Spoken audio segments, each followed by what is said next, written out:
existen diferentes definiciones, chicos. Es un síndrome que incluye diversos fenotipos clínicos que comparten manifestaciones clínicas similares, pero en etiologías probablemente diferentes. Tradicionalmente se ha considerado como el asma como una enfermedad inflamatoria crónica de las vías respiratorias, donde participan diferentes células y mediadores de la inflamación, condicionada en parte por factores genéticos que cursan con una hiperrespuesta bronquial y una obstrucción variable del flujo aéreo, total o parcialmente reversible. ¿Cuál es el objetivo de tratar el asma, no de abordar el asma? Es alcanzar y mantener el control de la patología, la prevención del riesgo futuro, especialmente de las exacerbaciones que pueden poner en riesgo la vida del paciente y generar una carga para la sociedad. Entonces, como ven, hay uno que es mantener o controlar el asma y otro que es el manejo de las exacerbaciones. Exacerbaciones no vamos a ver control de asma. Con respecto a su prevalencia, varía entre el 2 a 11.9% de los pacientes y este es un cuadro que todo lo que les estoy presentando con respecto al asma es extraído del papel, de la guía española. Entonces, por eso es que van a haber muchos estudios que son hechos en Barcelona, Madrid, Nueva York. En esos estudios ven que hay una diferencia de prevalencias, pero todos son muy cercanos, ¿no? Del 10.6%, del 13.4%, 2.5%, del 6.3% a 13.5% y 10.4%. Lo que sí es que se ha demostrado que la prevalencia de asma ha aumentado en todo el mundo desde 1990 hasta el 2015 en un 12.6%, y por el contrario la tasa de mortalidad estandarizada por edad ha disminuido casi un 59% en ese mismo periodo. Bueno, como les mencionaba, hay factores asociados, factores de riesgo, pero una cosa son los factores de riesgo asociados a la aparición del asma y otra cosa son los factores de riesgo de las exacerbaciones del asma. Entonces, solamente voy a mencionar algunos.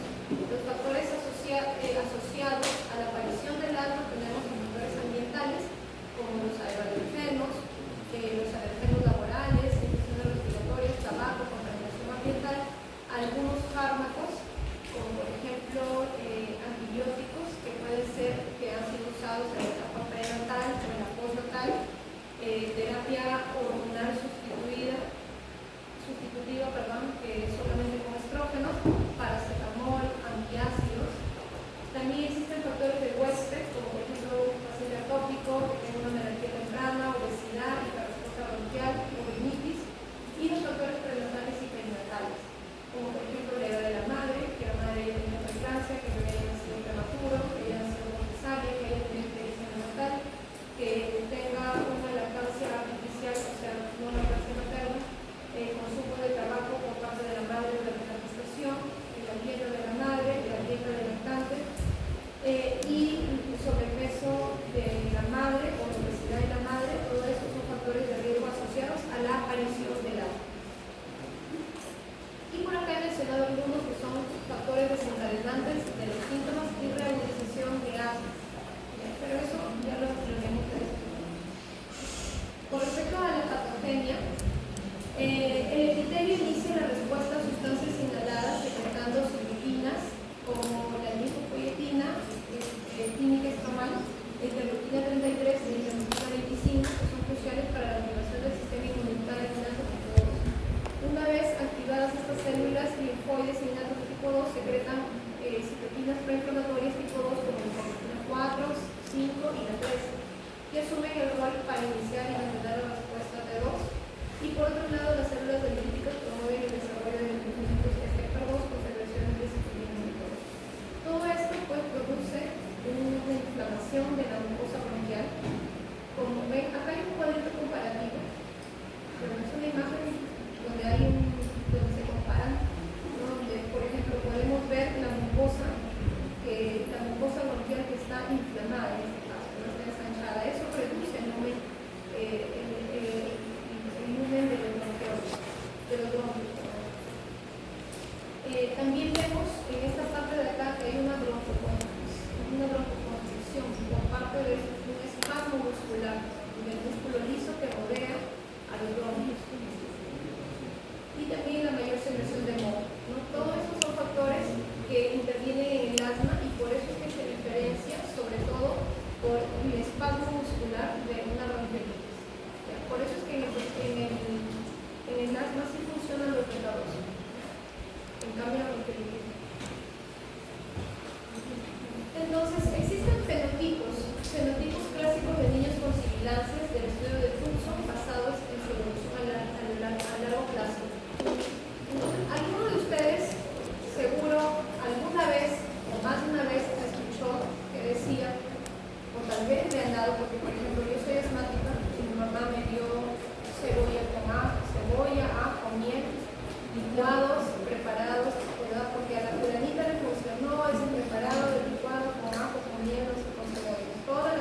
Entonces, las sibilancias precoces transitorias comienzan antes del primer año y ceden hacia los 3 años. ¿Ya? Entonces, es un típico niñito que tuvo sibilantes, ¿no? Y que ya a los 3 años de edad le desapareció.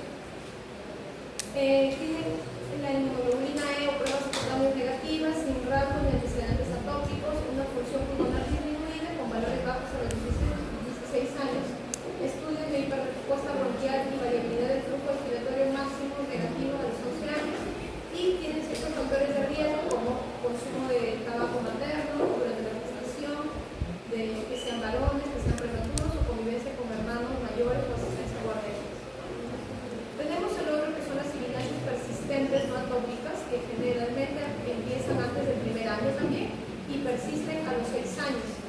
Afectan por igual a ambos sexos, también tienen las pruebas de inmunoglobulina E y pruebas cutáneas negativas, sin rasgos ni antecedentes atópicos, tienen la función pulmonar normal al nacimiento y disminuida a los 6 y 11 años. La hiperreactividad bronquial va disminuyendo con la edad y suelen desaparecer en la adolescencia. Y finalmente las sibilancias de inicio tardío o atópico. El primer episodio aparece después del año y predominan en varones. Entonces, como se dan cuenta, las anteriores, que son las que suelen desaparecer, todas inician antes del año. Las que generalmente son de inicio atópico suelen iniciar después del año de edad. Y en este caso sí tenemos las pruebas positivas, tanto de inmunoglobulina E como las pruebas cutáneas, y hay rasgos y antecedentes familiares atópicos. Tienen la función pulmonar normal al nacer y con descenso hasta los 6 años y posterior estabilización por debajo de la normalidad. O sea, siempre su función pulmonar tampoco está baja en comparación con la pulmonar normal. O sea, existe hiperrespuesta bronquial y suelen persistir en la adolescencia. Estas son las que, bueno, se quedan asmáticos.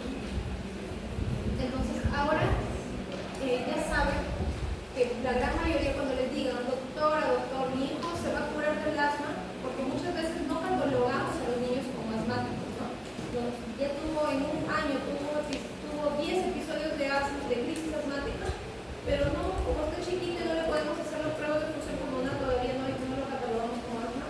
Hay gente que nunca se ha hecho pruebas de función pulmonar y son asmáticos. Y es importante para instaurar el tratamiento. Entonces, si es un niño que tiene sibilancias a repetición, hay que explicarle, porque este porcentaje de acá, o sea, el grupo de niños que tienen sibilancias precoces transitorias o sibilancias persistentes no atópicas, son más del 90% de niños. Entonces, son niños que se van a curar. Se van a curar en el transcurso de sus años hasta la adolescencia. Y el 5% aproximadamente va a tener este rasgo, el asma. ¿Alguien tuvo asma de niño? ¿Quién lo tiene? ¿O quién es asmático ahora? Asmático nadie. ¿Cómo? Ah, ya, tienes asma por ejercicio. Y ahí ustedes tuvieron asma de niños y ya se les curó. Entonces, antes se creía eso, ¿no? Que el niño iba a ser, era asmático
medida, la definición, los criterios diagnósticos e incluso la clasificación del asma son complicados y están sujetos a controversia, lo que dificulta conocer su prevalencia en estas edades.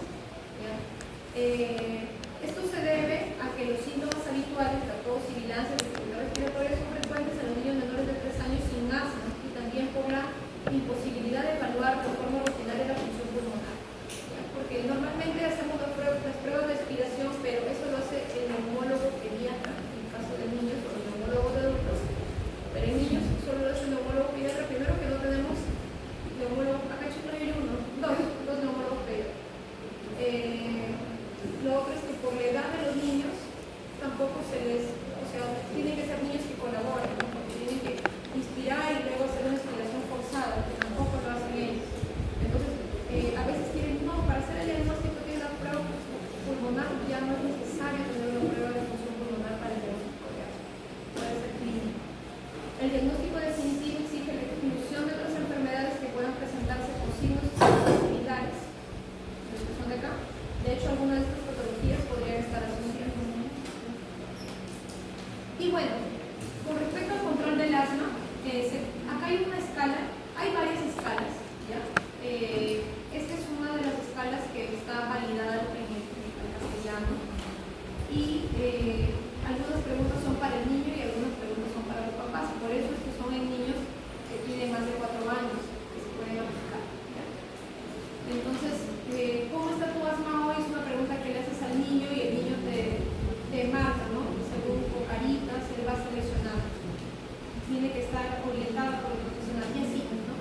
Y va sumando los puntajes. También hay preguntas para los padres. Entonces, ¿cuándo consideramos que un paciente está mal controlado? Cuando tiene una puntuación inferior a 20. ¿Qué hacemos en esos casos? Damos el tratamiento del asma, ¿ya? Y eso es diferente al tratamiento. El tratamiento del control del asma es diferente a la crisis asmática. En el control del asma, por ejemplo, vemos en la escala 1, ¿no? Que son pacientes que tienen exacerbaciones muy esporádicas, de forma muy esporádica. Realmente hay esta guía GEMA te dice que sin medicación de control. Hay otra guía, la GINA, que sí te dice que le des tratamiento de glucocorticoides inhalados a dosis bajas. Pero vamos a hablar de la GEMA, que es la que les estoy presentando. Yo también la recomiendo